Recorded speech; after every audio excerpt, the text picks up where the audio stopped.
So hi everybody, so still in London and I bumped into this guy Phil, yeah, and he's been protesting for all them days. So yeah, let's have a chat with Phil. So Phil, we've been chatting for a little bit. Well, turn round. This is Phil, everyone.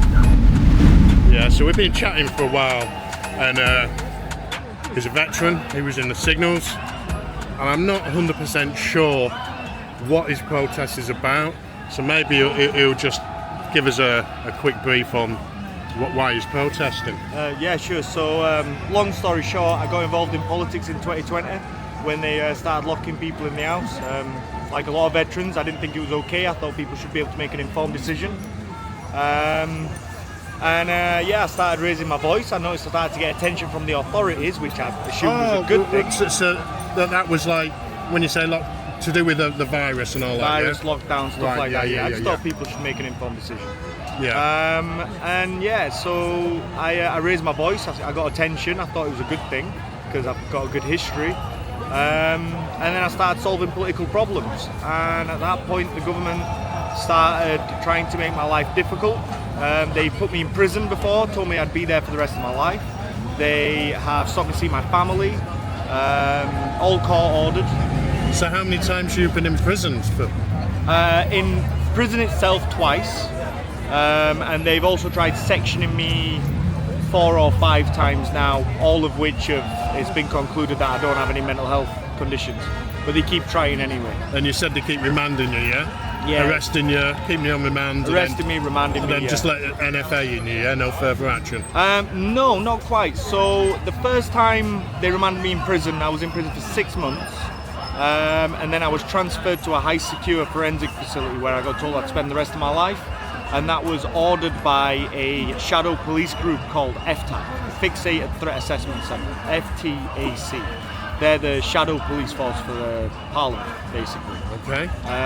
So they requested that I get put in prison so I can be transferred to this facility in the hope that I'd never get out. But obviously I managed to prove I'm not mentally unwell, so they had no choice but to release me back to criminal justice. And then in court, they sentenced me to an absolute discharge. But by that point, I already spent 10 months in prison, and it still gets used against me. I never actually got a trial. And then, yeah, recently while I've been protesting here, Keir Starmer and President Macron wanted to lay a wreath in front of Churchill, which is just there. So I'm in the photo opportunity for that. So they sent the police round who arrested me for possession of a bladed article, which was a small pocket knife I have as part of my survival pack. Well, yeah, you're living out, you're going to need some tools, aren't you, mate? Yeah, and it was entirely within the law anyway. So they had me arrested, and again I was remanded in prison for that. I spent 11 days on remand, and then I think I just got a decent judge who was like, this is ridiculous, let me go. And then I was tried for that properly by a magistrate who found me guilty, which is baffling me and my solicitor, but they said my solicitor said it's fine, they're not legally trained. They'll run the appeal will be heard by a judge, and the judge should find me not guilty. But yeah, twice in prison in total. Right. So I'm like we've just chatted, I'm a veteran. I've spent a lot of time working in services, trying to support veterans living on streets, addicted, locked up, languishing in jails. What's your thoughts on how the British government are treating veterans in our country? I think it's terrible. I mean, I don't think they do anything, and that's the problem. I don't think they're particularly malicious towards us, but I think they certainly don't support us. And considering the level of service we give Britain compared to your average person, I think that should qualify for... People totally underestimate what we give, isn't it? Yeah, we change ourselves entirely as people. Yes, that's the first time anyone's actually said that to me, and that's something that I thought. I went in one person and I came out somebody else. Yeah. So you give your heart and soul, literally, don't you? Yeah. To this country. To turn us into what we need to be, we have to be put through a certain degree of suffering so that we can endure suffering. You know, we turn ourselves into well-oiled machines that are designed to overcome any obstacle in a real world, and the world we live in, it's not very real. It's very soft and fluffy around the edges. So when we sort of come back, we come back hardened, and we don't fit in anymore. Yeah, I mean, I believe that the world that they want us to reintegrate in is the way we've been programmed. We don't really fit. I'm not saying we're psychos or there's something wrong with us. I think that we're going back to a time where we are proper men, how men were supposed to be. And I feel like the rest of the world, the men in the world ain't actually, they're very feminized, isn't they, man? Yeah, we get trained to deal with our problems directly. Yes. To roll over them is the way that I've always been told to describe it. Or the way I've had it explained to me is just roll over your problem. So it means going at it quite with aggression, with focus, with a will to overcome it. And once you become a civilian, you can't do that. You know, the world becomes about paperwork and making sure you tick the right box on the right form and making sure you've done all this admin that, frankly, it's not life or death related stuff. So we don't really know how to deal with problems when we come back, because the problems that we deal with, it's either improve ourselves, prepare our kit better, hit the ground and go and fight the problem, or you know, there's something about the enemy that we need to deal with to fix the problem. Yeah. When we come back to Britain, our enemy is our government. Yeah, and we can't see them. We're taught to work as a team and to support our fellow men, aren't we? Yeah, civilians don't do that. Yeah, our fellow squaddy. What I see in the civilian world is everybody's up against each other. Yeah, they're all divided. It's like that song from the Italian Job.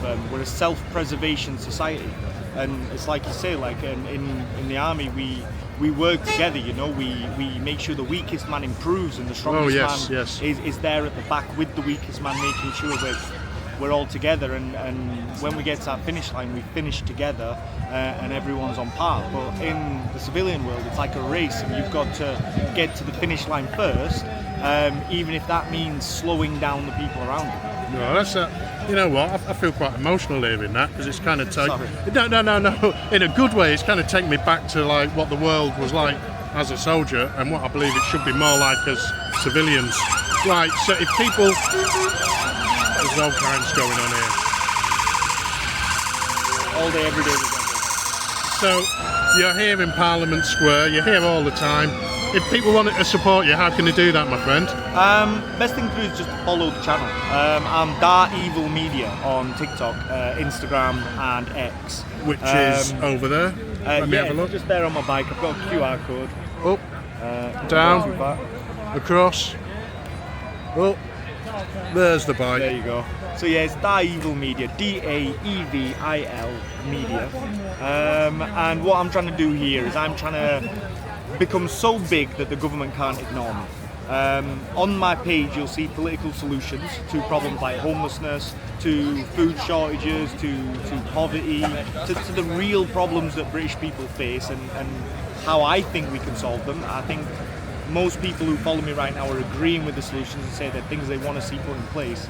So I want to be so big that I can walk into Westminster and start asking questions to the people whose job it is to implement these things. So I just want to say, yeah, I've spent an hour, I've been sat here an hour, just chatting with this guy and his friend. He's not a lunatic. Thank you. He's not disillusional.